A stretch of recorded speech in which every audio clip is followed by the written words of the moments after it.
Panukalang batas na prioridad ni PBBM, diversion lang, pulong Duterte. Anti-dynasty bill? For real? Matagal na masyado yung pinangako sa lahat ng administrasyon. Ngayon lang nila naalala pag tumataas ang pressure sa kanila. Klaro naman na pawang palabas lang ito. Hindi talaga ang intensyon nila na wakasan ang political dynasty. Opo, political dynasty, tama si Pulong. Diversion, palabas, no? Kasi ang galing talaga ng mga dilawan, palibasa, kakampi nila yung bayarang media. Pwera yung SMNI. Tsaka Net25. Palibasa, kakampi nila yung bayarang media. Nagagawa nila na kwento no? Gusto tayong paniwalain itong mga dilawan kakamping Makabayan Black at kung sino-sino pang grupo na anti-Duterte. Gusto nila tayong paniwalain na ang sagot sa korupsyon ay anti-dynasty bill. Utot nyo. Alam nyo, simple lang po.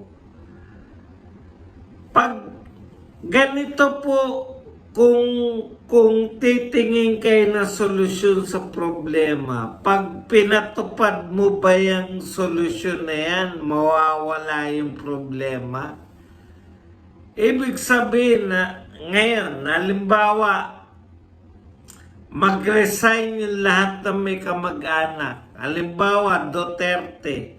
Mag-resign yung lahat ng Duterte, maliban kay BP Sara. Nawala ba yung korupsyon? Nariyan pa rin, di ba?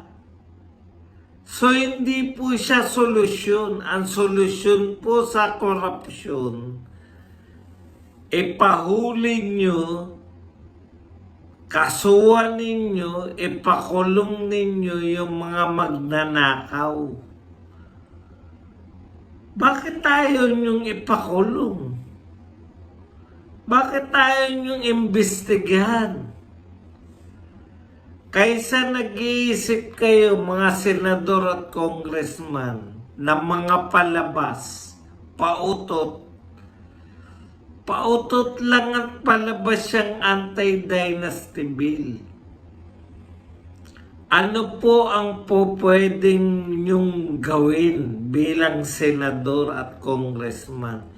Imbestigahan nyo yung mga magnanakaw through Blue Ribbon Committee. Tignan nyo ang ginawa nila sa Blue Ribbon. Pinagpilitang kunin ni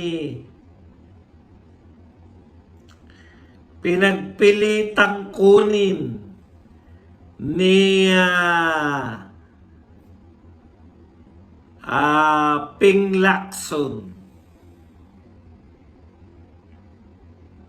yung Blue Ribbon Committee chairmanship mula po kay Marcoleta para lang po itigil ang investigasyon sa sa flood control. Halatang halata ka, Ping Lacson.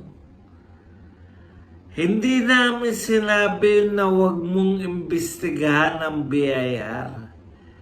Pero natukoy nyo na ba yung mastermind ng flood control? Nakapag-recommenda na ba kayo ng mga kakasuhan?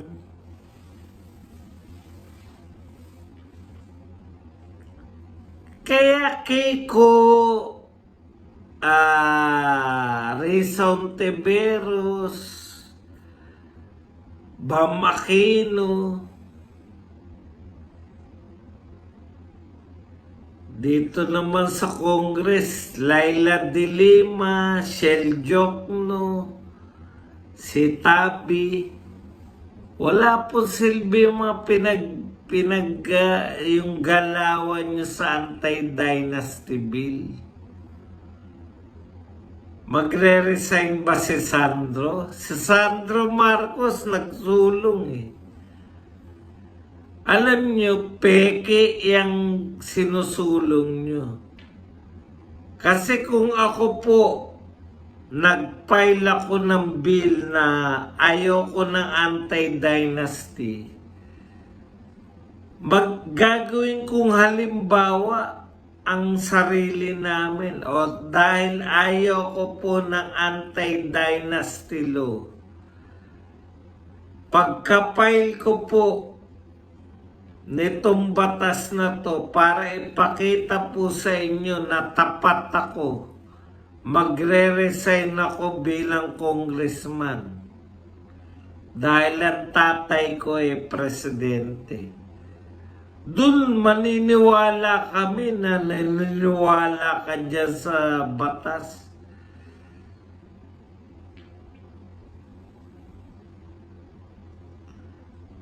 Palabas lang yan eh. Magre-resign ba si Sandro ngayon? Hindi. Hindi, di ba? Bakit ka nagsusulong ng saligam ng batas na hindi ka naman naniniwala? Hindi ka pala naniniwala sa anti-dynasty. Kasi kung naniniwala ka, pasimple lang po, nagsulong ka na anti-smoking, ayaw mo nang manigarilyo sa pampubliko, tapos naninigarilyo ka,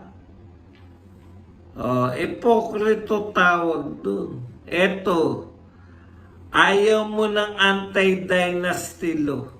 Ayaw mo ng dynasty. Sinusulong mo anti-dynasty law. Tapos tatay mo, presidente, ikaw, congressman. Mag-resign ka para ipakita mo na naniniwala ka. Okay, ito pa po yung sinabi ni Pulong Duterte. Alam nyo, ilang araw na pong binabanatan si Pulong Duterte.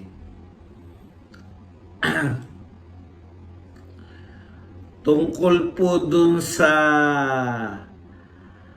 pagbabiyahe niya raw, no? Nagpaalam daw siya na ilang bansa. Ngayon, pinakita po ni Pulong Duterte na lahat ng biyahe niya, ganun yung paalam niya. Maraming bansa. Kasi po, nilalagay niya ron pati yung mga stopover.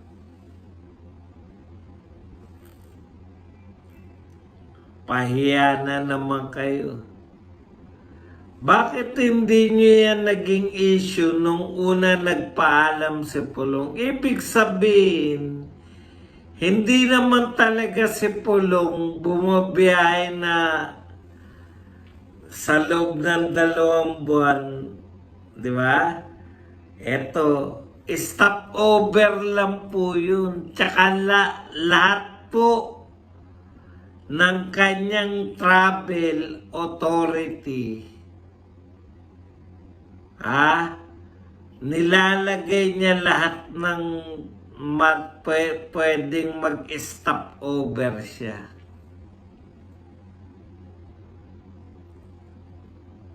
Kaya palabas lang po itong mga atake nila eh. Napapahiya lang po sila pagka napatulan eh. Ibig nyo sabihin, naglalakwat siya si D. Kayo din naman, nagpapahinga rin naman kayo. Hina-highlight nila sino sa mga congressman na hindi nagbakasyon. Nasaan na yung congressman ng Pampanga? Isa yun sa mga naunang umalis eh. Ano na nga pangalan nun? Si Dong Gonzales. Nakabalik na ba si Dong Gonzales? Pinaglululoko nyo kami.